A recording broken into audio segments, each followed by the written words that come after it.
J'éprouve en fait un grand plaisir à prendre la parole en la circonstance.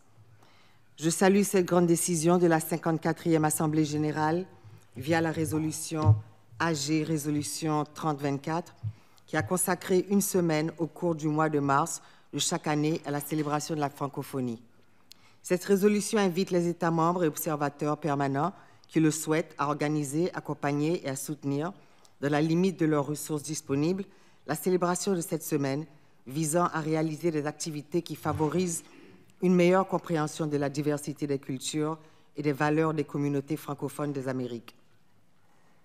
C'est dans ce contexte que les missions permanentes d'Haïti et du Canada auprès de l'OEA, avec la participation des missions permanentes de la France et du Panama, ont soumis tout un programme pour la célébration de la Semaine de la francophonie pour cette année autour du thème « Francophonie, développement inclusif et durable ».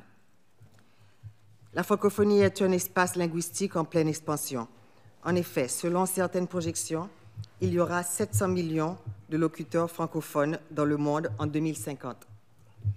La République d'Haïti valorise son appartenance à cet espace dynamique et Haïti entretient d'ailleurs une relation très particulière avec l'Organisation internationale de la francophonie, dont il est membre depuis sa création. Permettez-moi de rappeler également que la direction régionale pour la Caraïbe de l'Agence universitaire de la francophonie se trouve à Port-au-Prince depuis l'année 1987 et Haïti est également membre de l'Assemblée parlementaire francophone. L'une des plus anciennes antennes du réseau des Alliances françaises a été fondée en 1920 à la ville de Jacmel, dans le sud-est d'Haïti. Mon pays participe largement à la promotion de la langue française et des cultures francophones à travers la région et ailleurs. En Haïti, la francophonie est célébrée sur une période allant de 15 jours à un mois.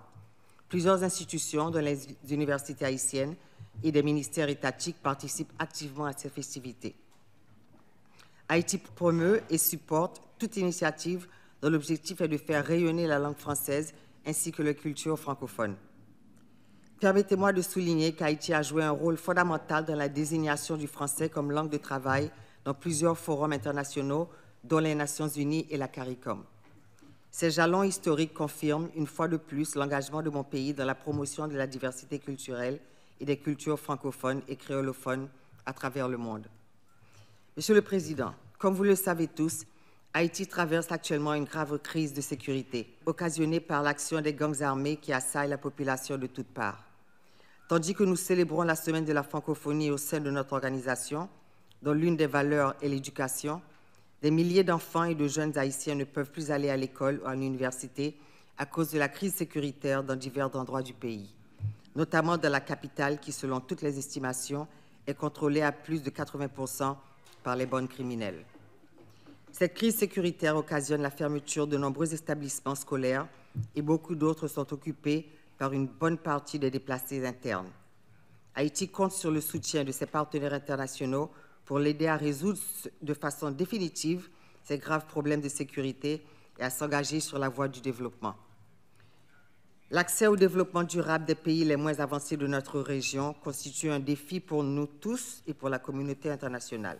Nous devons donc nous attaquer à la pauvreté et aux inégalités chroniques qui nourrissent les conflits et l'insécurité qui sont à leur tour à la base des flux migratoires irréguliers.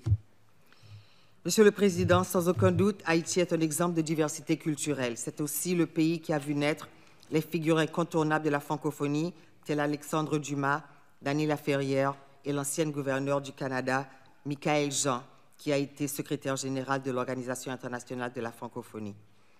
Les liens de solidarité de notre communauté devront nous guider pour accompagner les États et les gouvernements, notamment ceux qui, comme Haïti, connaissent des situations de fragilité.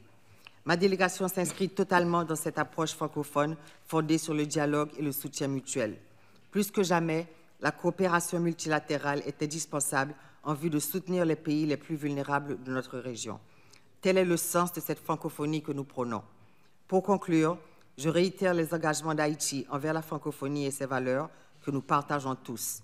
Bonne fête de la francophonie. Je vous remercie de votre attention.